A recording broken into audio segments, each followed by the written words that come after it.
waxaa tiri amaba dad badan ay aaminsan yihiin in Soomaalida ay ku wada hadasho hal luqad oo keliya, laakiin soo ma jiraan afaf kale oo gooni ah sida af Baraawe, af Maayda iyo afaf kaleba. بسم الله الرحمن الرحيم ما aha arintu sida aad u sheegtay Soomaalidu hal af ay leedahay laakiin waa run waa jiraan afaf kale oo badankooda ay ka soo jeedaan afka Swahiliga aan Soomaaliga shaqo ku lahayn kuwaasna meelo oo maartay kooban ayaa looga hadlaa مثلا afka la yiraahdo Chimini oo Baraawe looga hadlo af Mushunguli oo looga hadlo tuulo maartay la yiraahdo Bandar Jadiid oo ku taala Jamaame waa tuulo iyo af Bajuni oo isagana looga hadlo jasiirada ay ku yaalaan maartay badda Kismaayo marka saddexdan bogca markii loo fiiriyo iyo Soomaalida deegaanka ay degan tahay oo geeska Afrika Soomaaliya Somaliland Djibouti Ogaadeniya NFD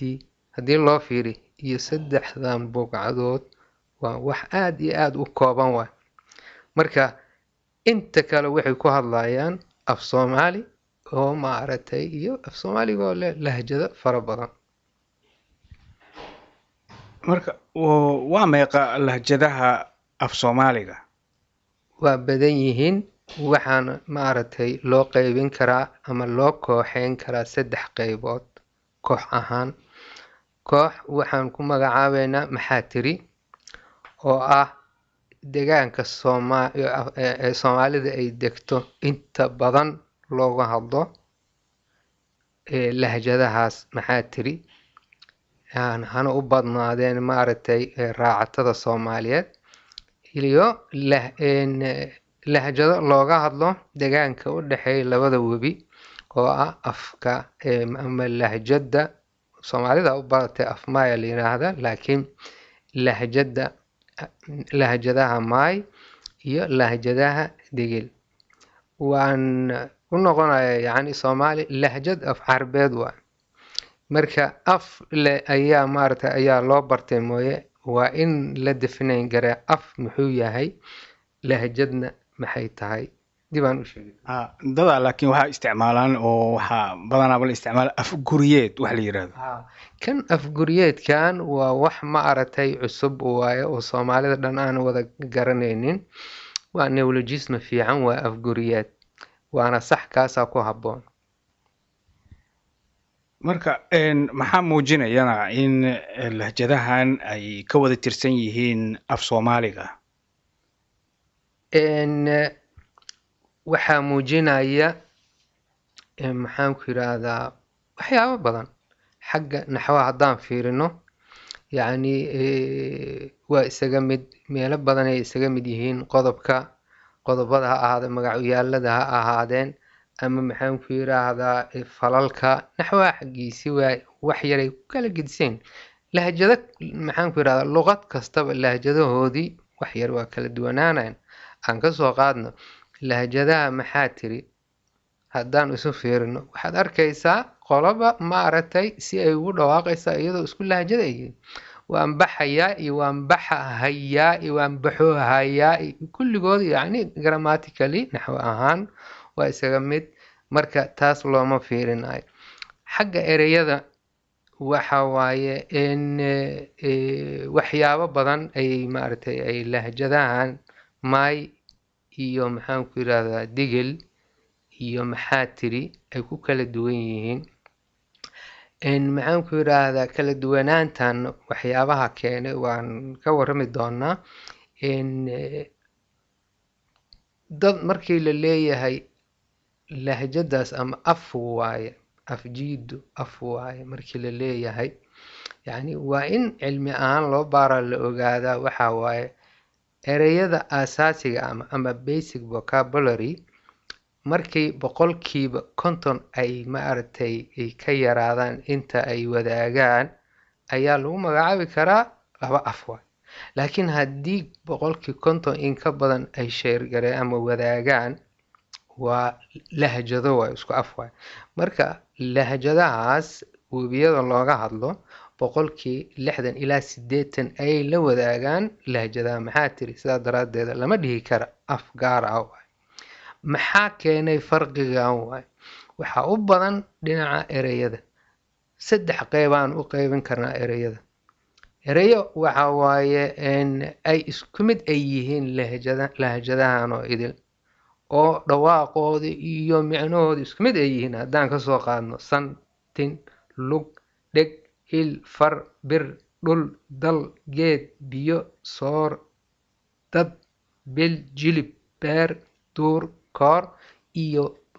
kumanaal kale la mid ah dhawaaqooda iyo micnahooda waa isku mid saddexda koox lahjadeed qayb labaadaa jirta oo ah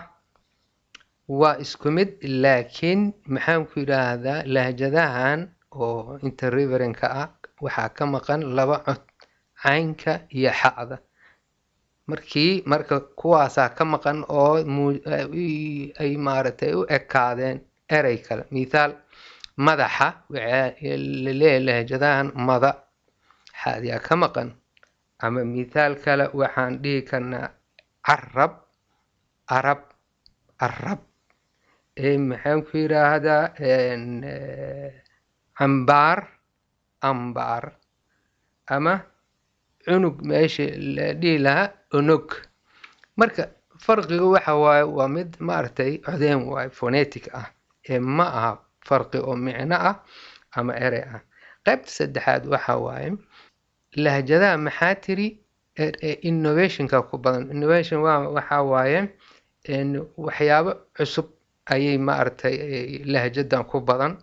oo uga yimaada af carbeedka ha ahaade ama harariga dhinacaas maaragtay ha ahaadeen marka waxyaabo cusub badan ayaa mar walba ay maaragtay ay ku badan yihiin iyagoo tuuraya ereyga asalka ah mithaal hargeysa haddaan tagno ninaa iga sheekeeyey wuxuu yiri cusbo ayaan raadiyey yiri dukaamada dhan aan ku wareegay cusbo ma la kasaay maxay rabaan milixna af carbeed waa marka af carbeedkaas iyo afafka kale ayaa aad u saameeyey laakiin lahjadahan interriverent-ka ah maadaama contact aan la lahayn ay ka fog yihiin xagga badda ah ereyadii qadiimka sooyaalka ah ayay kaydiyaan mithaal aan ka soo qaadno waxaa jira hilib waa erey oo asal Soomaali aan ahayn oo dhinacaas maaragtay Ethio-Semitic dhinacaas u ka yimid lahjadahan oo interriverent-ka ah waxay yiraahdaan so waa lala yaabaa so marka laakiin ereygan inuu Soomaali asal ahaa waxaa laga helaa lahjadaha maxaa tiri xataa waxaa jira erey qadiim ah mithaal waxaa la yiraahdaa neefkan so iyo saan midna ma laha ama so iyo waxaa la yiraahdaa sar ama saan midna ma laha macnaheedu maxaa waaye so qaamuuska yaasiin wuxuu leeyahay maaragtay hilibka inta maaragtay maxaan ku yiraahdaa aan lafta ku jirin midda kale sayid maxamed cabdulla xasan ayaa maaragtay geeraar uu tiriyey ayaa maaragtay ereygan haddana aan ka dhex helay uu leeyahay masabaan ka sabaanba soyaqaanka dugaagiyo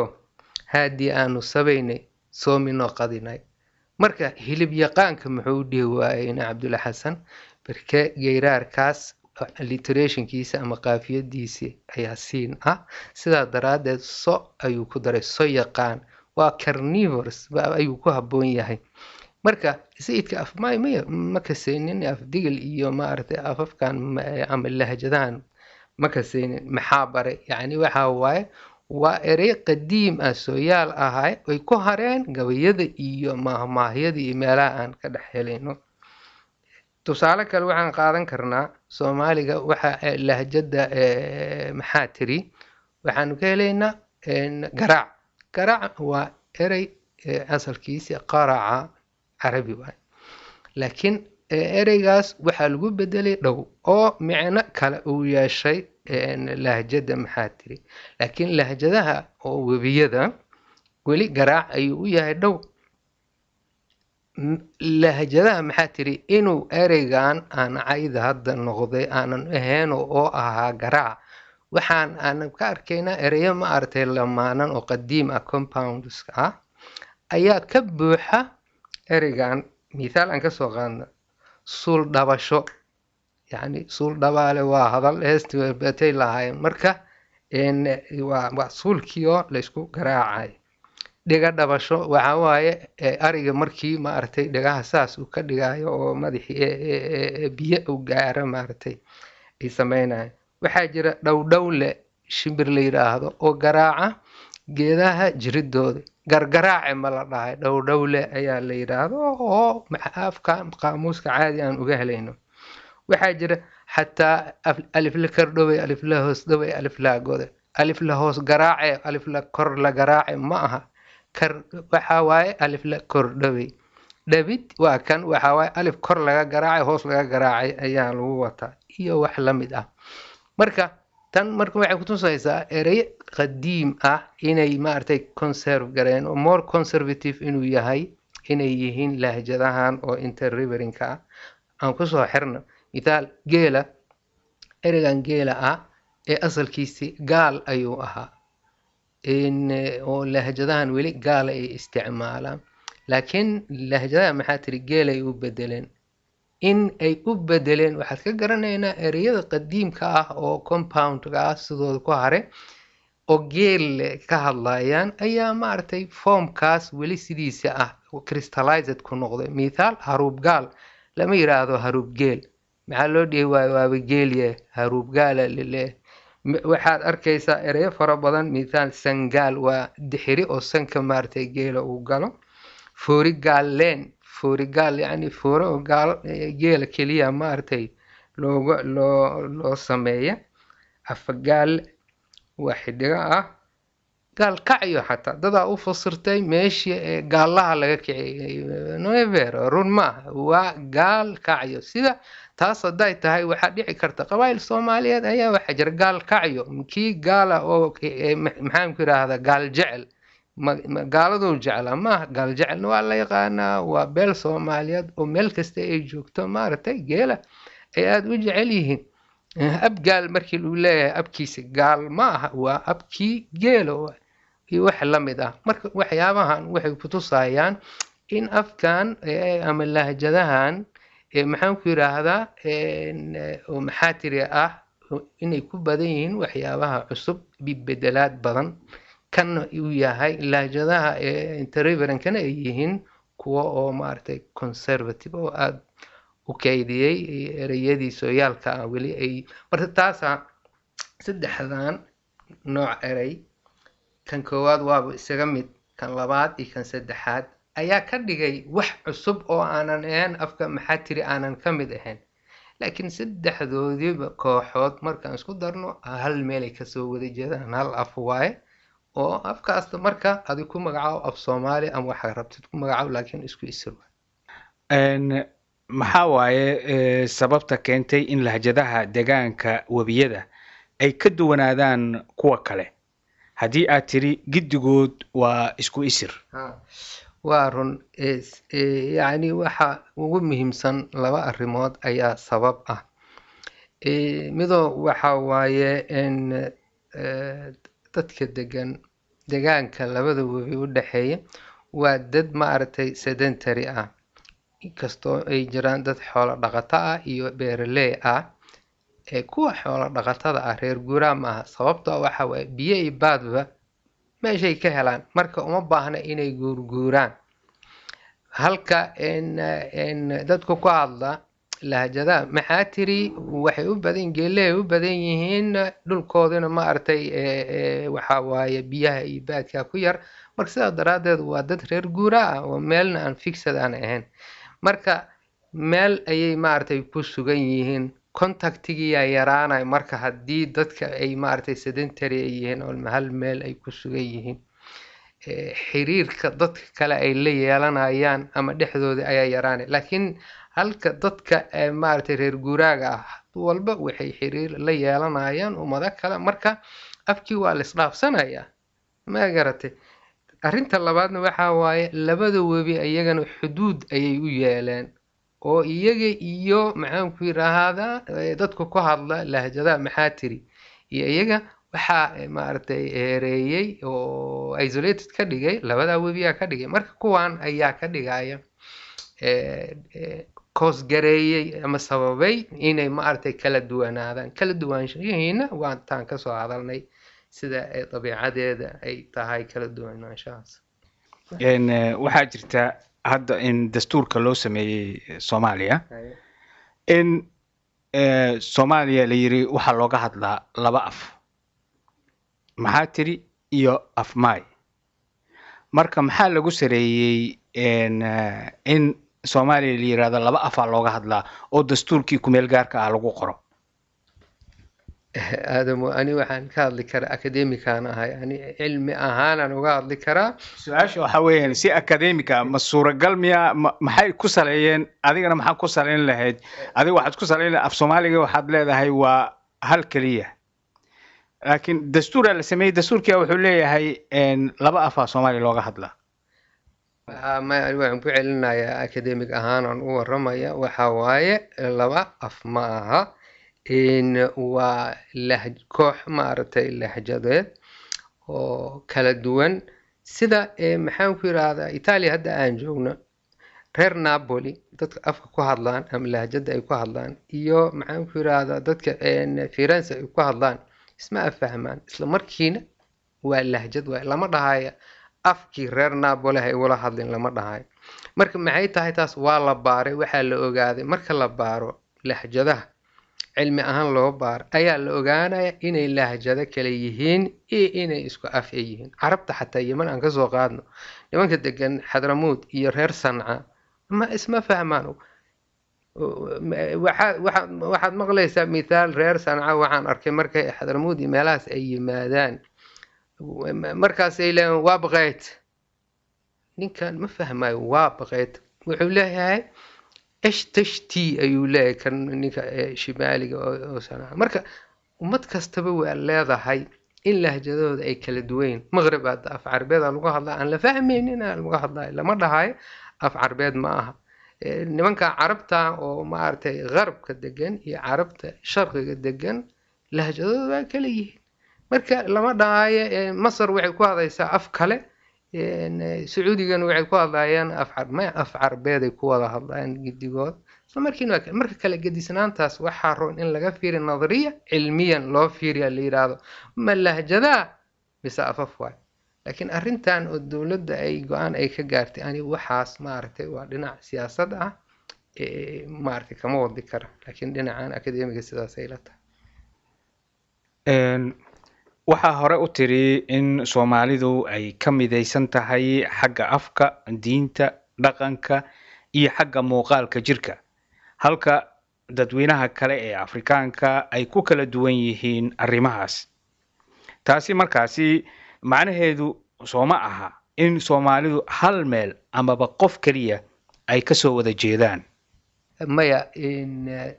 arrintu saas ma aha يعني Soomaalidu meela hal meel kama wada imaan hal qofna ma wada dhalin meelo kala duwan ay ka yimaadeen farsamooyin kala duwan ay leeyihiin qaarada kala duwan ay ka yimaadeen laba mawjadood oo waqtiyo kala duwan waxay ka yimaadeen dhankan maxaan ku yiraahdaa Suudaan iyo Ethiopia kuwa carabtay ka yimaadeen kuwa East Africa Afrikada bari ay ka yimaadeen marka in maartay waa isku darsameen waana maartay adduunkana ma jira ummad hal meel ka timid ma jirto midaal ka soo qaad carabta la ka soo qaad carabta waxa waaye dad carab iyo mustacrab kuwa la carabeeyay Suuriya iyo waxaan ku raraa Masar iyo Maghrib inta aan u jeedna carab aan leenahay waa mustacrab la carabeeyay marka hal qof ma wada dhalin in cid adduunka ku faani karto oo ku celinay ma jirto ay leedahay annaga hal qof ayaa noqday dad walba la soo yimid hal qarana la noqday haddii markaasi haddayna isku meel ka soo wada jeedin maxaa mideeyay Soomaalida afkooda dhaqankooda iyo weliba diintooda. haa arrimo waxaa jira oo maaragtay dhaqan dhaqaaleed ayaa mideeyey in haba ah badnaadeen 3 arrimood. kow, soomaalida in raacatada ah waageedii hore waxay u badneed maaragtay gobolada waqooyi ay deganeed. islaamka markuu maaragtay uu soo gaaray geeska Afrika ayaa adigu muddo haatan laga joogo 10 qarni ama 1000 sano ayaa waxaa bilaabmay gobolada waqooyi waagii hore dhul barwaaqo ah oo badmareenadii carbeed ay sheegayaan maaragtay qoraaladoodii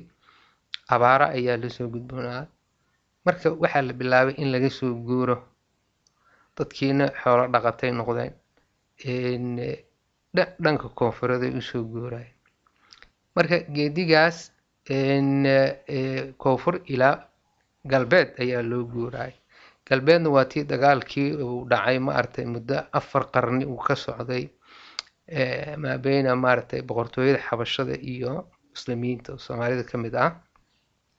oo nasiib darro dagaalkaas uu ku dhammaaday dilkii Axmed Gurey. markiisaa soomaalida ay u jabtayna waa maaragtay waqooyi lama aadin, koonfuraa lasoo wada aaday. marka koonfurtaasaa loo soo wada maaragtay hayaamay. koonfurna marka dadaa deganaa, soomaaliya deganaayeen, iyagii iyo dadkii yimid ayaa la isdhexgalay, isku degaan ayaa la noqday oo la iskaashaday. maxaan ku yidhaahdaa, soomaalida waxay tiraahdaa dadku waxa waaye ab ogaa iyo abaari keentay. marka oraahdan waxay ku tusaysaa in dadka kor ka yimid dad abaar keentay inay tahay, iyo ab ogaa waxaa lagu jeedaa indigenous dadkii oo maaragtay localka ahaa. waxaa kaloo jira haddana soomaalidii waageeda hore loo leeyahay iyo ariley geela 2000 sano hadii laga joogo ayuu soo gaaray jasiirada carabta koonfureed ayuu ka yimid. geelii waxaa la arkay inuu ku habboon yahay dhulkan oo manaha ah, geeliyaa la dhaqanay. marka geelina waxa waaye meel laguma hayn karo, waa in maaragtay biyo iyo baad lala raadsaa. reer guuraa dhab ah ayaa la noqday. marka geelaas muxuu keenay ninka geel jiraha ah nin meel degan ma ahe, nin xuduud lena ma aha. Kenya, Ethiopia, meel kastuu aadaa, meel alle meeshii geelihiisa wax u helay biyo iyo baad ayuu aadaa. marka taas waxay keentay ayagana maaragtay in uu contact badan la yeesho beelo badan. midda kale geela wuxuu rabaa in la difaaco oo waxa waaye qolo walba waa u hanqaltaagaysaa inay maaragtay geela ay dhacdo. allora ninka meel hadduu tago waa inuu ku tiirsanaadaa cid, haddii kale geeli waa laga dhacaya. marka waxaaba jirta maahmaah soomaalida ay tiraahdo haddaadan buur ahayn buur ku tiirsanow. yani waa balaaqadeedu waa la iska fahmaya. marka waa inaad wax ku tiirsanaata, haddii kale geel kuuma hakanayo. nin oo salaan carabi inuu yahay u maleyna gabayaha wuxuu yidhi xijin waayey geel nimaan tolkii lagu xurmaynayn, kol hadday xigtadu kugu yar tahay ku xasili waaye. marka xigto waa inaad raadisaa. maxaad yeelaysaa? qabiilkaaga dhan ma soo wadi kartid, reer keliya soo guura. waa in reer kale aad degtaa, dhex gashaa, sheegataa ama lagu sheegtaa hadba sidii quwadaada ay tahay. marka isdhexgalkaas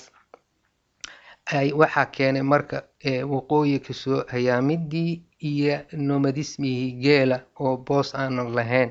ayaa waxaa keenay in beelihii ay maaragtay isdhexgalaan, ay isguursadaan,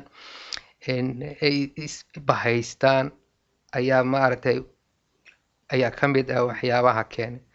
arrinta saddexaad waxay tahay soomaalida dhaqan waxay u lahayd dhaqan oo hadda uu suulay, waxa waaye guur shishe ama exogamiya waxaan af shishe lagu yiraahdo. yacni soomaalida iyo oromadaba waa la qabtay in wiilku aanu guursan karin gabar maaragtay ay isku laf yihiin. waxaa la guursadaa marka qabiil kale ama laf kale. qofka qabiilkiisa ama laftiisa hadduu gabar ka guursado waa sidii walaashiisa uu guursaday oo kale, ceeb waay. marka waxaa la raadin jiray marka qolo kale marka la guursado iyo qoladaas integration waa isdhexgalaysaan ciddaas iyo maaragtay iyo waxaasa. maxaa marka daliil caddaynaya ama raad laga haya arrintan hadda ma jirtee ilaa islaamkiyaa la dagaalamay waxaa la yiri waa la isguursan karaa. Oromada weli 7 fac ay kala tirsadaan, yacni wixii ka sokay lama guursan karo ilaa wixii ka shisheeyay mooye. arrintan waxaa raad ahaan aan ka helaynaa qaamuuska Soomaaliya, waxaan ka helaynaa erey la yiraahdo heerin ama heeraan. waxay tahay ereygan gabdha waxaa jira intay maaragtay guur ay ka waayaan beeshoodii, ilaan wiilashoodii bannaankay wax ka doontaan, iyaga meeshay joogaan haddeen wax soo doonan intay is aruursadaan ay waxay tagayaan beel kale ay u tagayaan. marka waxaa lagu magacaabaa gabdhaha noocaas oo kale heerin ayaa la yiraahdaa. waxay u tagayaan ninka meesha ugaaska ka ah gurigiisa ay u tagayaan, waxay leeyihiin waxaan nahay rag iyo rabidoon baan nahay ay leeyihin. marka waa la isfahmaya dhaqankaas. ninkii odayga ahaa ugaaska ama maxaan ku yiraahdaa garaad wuxuu ahaadaba tolkiisii u dhexgelaya wuxuu leeyahay waryaa gabdhahan guursanaya, wiil lagu raadinayo waa lagu daraya. marka ereygan ayaa daliil u ah inuu jiray oo Soomaalida odayaashii hore ay wada yaqaanin, laakiin dadkan dambe aanan garanaynin. ereygaas miclaan uma bixin ilaa waa jira. midda kale haddii aan fiirino xagga qabaa'ilka Soomaalida abtirsiga waxaan arkaynaa qabiil uu sheeganayo sida loo tirinayo waxaad arkaysaa bah direed, bah xawaadle, bah macaan ku yiraahdaa warsangeli ayaad arkaysaa oo isagoo ogaadeen ama isagoo xawaadle ayaa baxa kale abtirsigoodaad ku arkaysaa. taas micneed maxay tahay? yacni cid oo reer maaragtay dir in ay ka guursadeen qoladaas oon dir aana ahayn, taasaan tusaysa. marka isdhexgalkaasna isagana wuxuu keenay maaragtay in la isdhexgala oo maaragtay laisku milmo. saddexdan arrimood ayaa ugu muhiimsan ay yihiin factoriska ay keeneen in Soomaalidu maaragtay isku milanto oo isdhexgasho, isku dhaqan ay noqoto, isku af ay noqoto. contactigaas fara badan, isdhexgalkaas ayaa waxaan ay soo dhaliyeen. cabdallah, maxaa muujinaya in ay yihiin dad isu yimid? waxaa muujinaya isla dhaqanka Soomaalida khaasatan raacatada ayaa caddaynaya ka fakanayo waxyaabo maaragtay taradiireynayo tolka inuusa ahayn dad maaragtay wada dhashay oo dad isu yimid. mithaal Soomaalidu waxay tiraahdaa tol waa tolane. marka waa very clear, waa iska caddaayeen u malaynaa. yacni micneed waxaa waaye dad la isku tolay inay yihiin tolka. mar kalena waxaa jirta mid kaloo tol waa tog. togna waa naqaanaa, waxaa waaye tolka waa sida tog oo uu ka dhashay ila badan. tog ilaan webi maa iska socda, marka roob yimaada ila isu yimid waaye. marka tolkana waa dad isu yimid ila isku dardarsamay oo kale. mid saddexaad waxaa jira orax kale ay leedahay tol waa qobtol. qobtolna waa waxaa waaye heeryada awrta jaad ka mid ah oo ka samaysan gobolo korka iskaga saaran oo isku tolan. dadka qaarkood waxay yiraahdaan abjad. marka wax la isku toltale iyaga isla maaragtay dhaqanka reer guuraaga ayaa caddaynaya in tolku aanan ahayn dad maaragtay meel kasoo wada jeedo, ay yihiin dad isu yimid dan isu keentay. maxaa waaye maadaama dowlad aana jirin oo garantiireynaysa nabadgelyadoodii iyo maaragtay xoolahoodii badbaadinaya, dhaqanka ayaa ku kalifaya in la iskaashado maaragtay si naftoodii iyo xoolahoodii ay u helaan. waa dowlad yar oo kale waaye, waa iskaashato waaye, ama maaragtay waxyaabahan oo maaragtay dad is urursaday. professor cabdallah, ma waxaad leedahay qabiilka ay Soomaalidu ku faanto amaba u dhimataba waa dad iskaashaday amaba isbahaystay? maxaa laakiinse caddaynaya? waa run, waa dad iskaashaday, dad isbahaystay. waxaa caddaynaya qabiilka sidiisaba. maxaa maaragtay caddaynaya? muxuu ku salaysan yahay? abtirsi uu ku salaysan yahay. dadkan waa isku qabiil markii leeyahay waa isku abtirsi. abtirsigana haddaan baarno yacni daldaloolo badan ayaanu arkaynaa. halkan naguma soo koobi karno laakiin mithaal ahaan waxaan arkaynaa qolo kasta qabiil kasta haddaan soo qaadno hadda qabaa'il lama sheegi kara waxa ku fiicneed si maaragtay saraaxad leh in qabaa'il aan tusaale aan usoo qaadno laakiin si maldahanaan u sheegaya waxaad arkaysaa ab oo dhalay laba ilmo keliya labadaas ayay kasoo farcamayaan haddana maaragtay lafo jilib ama jilba badan marka waxa isweydiin leh soomaalida maxaan ku yiraahdaa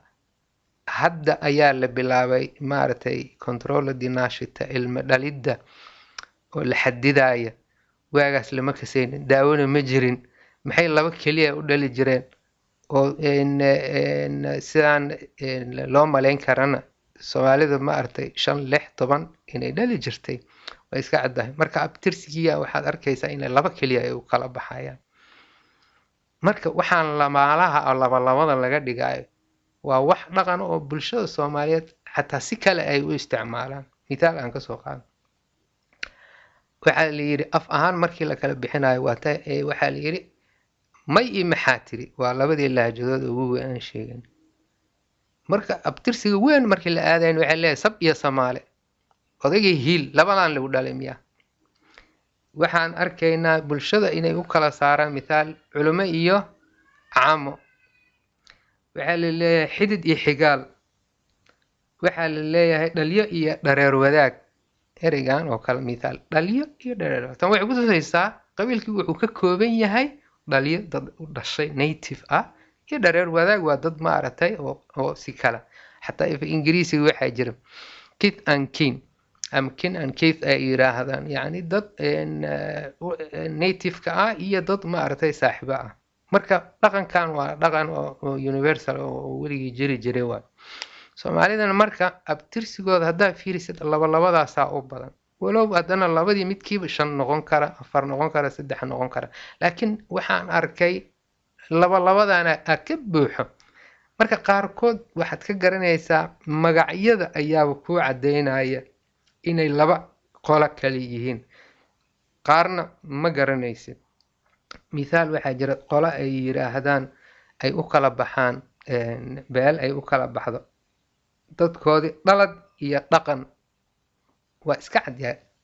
dhalad dadkii dhalada dhaqanna waa dad dhaqan ahaan ay loo maartay loo soo dhaweystay oo cidaas ka tirsan beelna waxay u kala baxdaa dhiig iyo degaan waa kan kiyaaro waa dhiig waa dadkii native ka ahaa degaanna dadkii degaan wadaageen qolona waxaa la yiraahdaa qabiil hebel iyo soo raac Soomaali waa dad soo raacay waa marka kuwana waxay yiraahdaan dad tolkooda waxay u kala bixiyaan u qaybiyaan tolweyne iyo yibidhaale tolweyne waxa waaye waa dadkii hore yibidhaale waa yaraankii waa gadaal ka yimid waa tolweyne isagana labo u kala baxad hal qabiil kaliya ma qabaa'il badan aan ku arkay tolweyne iyo yibidhaale oo saddexay qabiilayeen saddexda maxaa waaye laba markii hore ay soo yimaadeen oo waxaan lagu tiriyaa inay yihiin curadka marka curad macneed waa dadkii ugu horeeyay ay kulmeen waa yibidhaale gadaal ka yimid yaraanka marka hal qabiil kaliya hadda umadan leeyahay qabaa'il badan ayaan ku arkay tan waa mid dhinaca kale deegaanka ayaa maaragtay walaaleeya sidaan hore u sheegay markii maaragtay qolo ay soo gurto qolo kale ay la soo degto ay degaan wadaagaan waxa ku khasab ah inay isbahaystaan marka deegaanka ayaa walaal ka dhigaya oo isku tol noqonaya Soomaalida hore ay maaragtay u tiri oodii abtirsiima ka dhow ooda marka waa deris abtirsiimana waa dadkii isku abtirsanaysa laakiin kana ka dhow mid kale oo caan ah iyadan la yiraahdo dad ma dhalan degaan ayaa dhashay marka labadan waxay ku tusayaan in maaragtay degaankii dad walaaleynayo maaragtay ay ku tusayaan tan saddexaad waxaa jira beelo badan Soomaaliyeed oo muran ka taagan leeyahay jilibkaas ma taqaano reer hebel anaga naga soo jeedaan maya ayaga ma soo jeednaa anaga naga soo jeedaan dagaalkii ahliga markuu dhacan waa tii jeebka lagala soo baxay qolo walba ilaa anaga qoladaasaan kasoo jeednaa anaga qoladaasaan kasoo jeednaa marka soomaalida dhan sidaasay isku xirxiran yihiin marka la sameynayo geedka albert genealogicada la sameynayo oo la isku xiraayo soomaali oo loo kala bixinayo intaas isku xirxirayo waxa waa wax artificial ah waana wax ka jira waa birkee waa isku xirxirmeen iyaga dhana isdhexgalay awal waxaan lahaa odaygan intaan dhalay aqli ma galay ma ahe waa dad associated ah sida uu sameeyay professor maxamed gandhi baaritaan fiican u sameeyay arrintan maaragtay ayaan aan waafaqsanahay dhinacaygaan kasii waday ugu dambeyntiina maxaa soomaalida kula talin lahayd xagga qabyaaladda waa su-aal muhiim ah runtii qabyaaladda dad badan ayaa marka ay hadlaan ay leeyihiin qabiilku waa waxaana baabi'iyey qabyaaladdu waa waxaana baabi'iyey waa inaan ka tagnaa marka hadal lee lahaayaan waa inaan ka tagnaa wax loogama tagayo waa sidii nin sigaar cabay sigaarka waa inaan dhaafaa saas kuma dhaafayo waa inuu galaa factiska ficligii la galaa marka qabiilka waa ama qabyaaladda aan dhahno qabiilka waa wax maaragtay jira qabyaaladda waa wax maaragtay cudur waayo waana kankaro oo cudur raagay waa cudurna hadduu raago yacni si sahla kuma biskoodo مثلا يعني boog oo raagtay in korkaa laga dhayo oo daawo laga marsho kuma raysanaysa waa in la jeexaa madax laga soo saaraa waa la dhibtoonayaa markaasay daawoweysaa haddii si casri ahaan aan nidhaahnana maanta dhakhaatiirta qofka hadduu yidhaahdo ani waa xanuunsanaya kaniini qaado lama yidhaahdo waa la baaraa maxaa koos gareey maaha effect keliya ma ahe maxaa koos gareey waa la baaraa markaasaa la siin karaa daawo munaasiba marka إلى الآن لما بارن أي محمد كيرادا سيدا أنا هوري أنو شاهد كان بروفيسور كان محمد غاندي خير الله سياد ود ذلك أو باري وحب اللعبة إن لسي وضو أيا في عن لبارة قبيل كان محو كيمد نيتشر كيس الطبيعة هان محو يهي محو كيمد markaas ayaa la heli karaa la daaweyn karaa maaragtay dadkii la bari karaa oo la tusaa qabiilkan inuu yahay dad iskaashaday duruufna ku kaliftay inay iskaashadaan degaan iyo waqti macluum ah ayaa maaragtay ayaa dad ku kalifay laakiin haddii dowlad la helo oo ku garantaynaysa maxaan ku yiraahdaa nabadgelyadaadii qabiilkii looma baahno asagoo awalba ay ahaay maaragtay dad iskaashaday u ahaa marka Soomaalidu waxay tiraa cudur la qarsado yani waa ku qariyaa waxaan la qarinaya 60 sano ka badan ayaa la qarinaya qabiil aliyiri qabiil waa quran waa la sheegin isla markiina 60 kan sano waxa waa la isticmaalay ilaa yoomana hada dawlad lama dhisin aan qabiil ku dhisnayn marka waxa munaafiqnimo soo ma aha in la yiraahdo yaan la sheegin hana la isticmaalo waa munaafiqnimo waa war hadii la isticmaalay hal sheeg oo hal arko qabiilku wuxuu yahay hana noqdo wax caadi ah normaal ah nin maanta hadii la yiraahdo la caayo la yiraahdo aadan siyaasadiisu waa khaldan tahay aadan sidaas waa hadaa aan yiraahdo waa caadi waa laakiin aadan qabiilkiisa hadaan sheego ama ma artay qabiil kale hadaa aan sheego waxaad u malaynaysaa inaan sameeyay maxaan ku yiraahdaa wax muqaddas aan baabi'iyay qabri aan dumiyay oo kale maxaa yeelay lama sheego ma artay lama taabto marka qabiilkan waa in la sheega la baara si caadi u noqdo taabuunimadan laga saara taladeeda marka ani waxay tahay in si fiican loo baaro qabiilka meeshuu ka yimid asalkiisii dhaqankiisii wuxuu ahaa danta loo sameeyay in la baaro weliba waxaan dhihi lahaa in qofka magaciisa naanis ahaan laftiisa in loogu daro dadaa ila yaabay inta aan dhihi lahaa aniga aadan ilay ama aadan jiis ama madaxii intaan ku dhihi lahaa ama gacma dheer ama calool weyn intaan dhihi lahaa ma foolxuma waxaa roon ani laftiisa inaan qofka aan u sheego normaal caadi u noqonayo maxaan ku gartay Yemen waxaan ku arkay ama dalalka carabta dhan waxaad arkaysa alqubaysi waa qabiilkiisaa loogu daray ninsunas iskandalisa ninna la yaabi maayo ugu yaqyaqsoon maayo laakiin soomaaliya haddaa nin qabiilkiisa sheegto axa uu ku leeyahay hoosna waa qabiilkii oo wadaa mithaal kale aan soo qaadno saalax doctor saalax cayduruus oo macaan ah nin kiruurga ah soomaali la yaqaan oo maaragtay takhaatiirta soomaali dhan wada taqaana ama dad badan yemen markuu tagay oo meeshaas wuxuu ku furtay maxaan ku yidhaahdaa studio oo medica uu ka furtay waxaa danta ku kaliftay in meesha uu ku qorto magaciisu yidhahda saalax cayduruusi al camuudi camuudi waa qabiil waayo yemen deg marka muxuu u qortay inuu ku faano ma aha waxa waa lagu tilmaansadaa dhakhtarkee waay saalax cayduruus markaad leedahay al camuudi mashhuuruu ku noqday mukalla marka ma aha wax ceeb ah waxuu noqday tii qur-aanka uu sheegayay ay ahayd maaragtay litacaarafuu inaad iska maaragtay fahamtaan iska aqoonsataan ayaa qabiilka ah marka litacaarafuu amaan u isticmaalna litaqaataluu aan dhaafno aan isku dilno oo jaahiliyadii ahayd inaan ka tagna ayay maaragtay aan ku talin lahaa yaa marka ku habboon inuu daraasad ku sameeyo qabiilka waxaa u habboon dadka leh qalabka wax lagu baaro waxa qabiilka ah ma aha nin walba aan iska baaray maaha waa in ninka yaqaana anthropologist ahaado sociology ama taariikhda iyo luqadda yacni hal discipline keliya ma ahee dad badan inay isu yimaadaan oo aqoon maaragtay culuntan ku xeel dheer oo kana maaragtay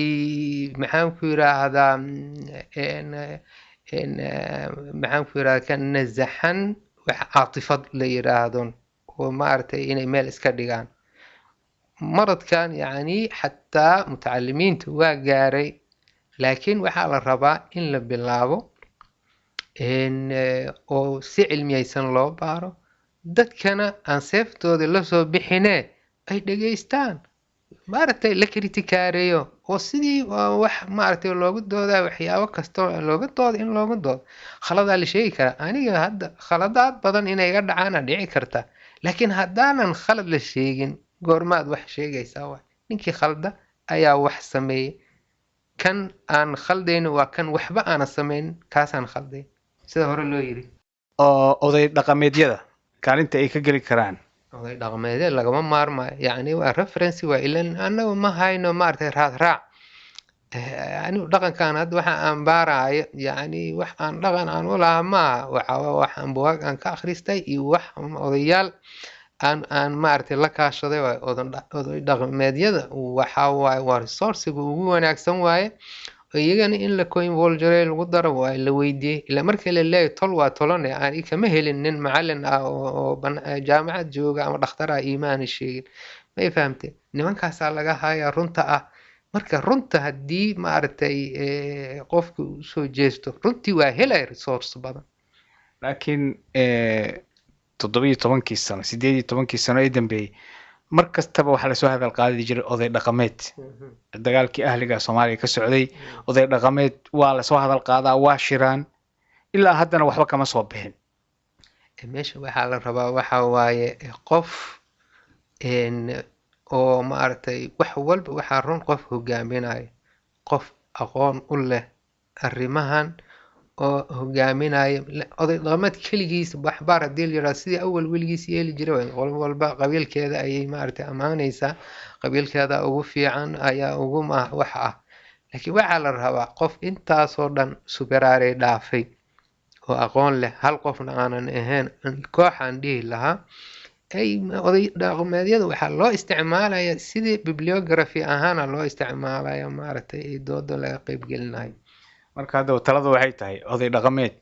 culimadii dadkii aqoon-yahanka dadkii cilmiyo kala duwan lahaa inay isu tagaan sax waa intaas waa inta isu tagaan ayaa waxaan maalinna maaragtay kuma dhamaanayaan laakiin in la wado aan laga harin la wado ilaa shacbiga nacam wallahi waxa la sheegayo waa run waaye la yiraahdo wax kasto dad ka hor yimaadana oo maaragtay obstacle aan waa in maaragtay aanan laga horjoogsan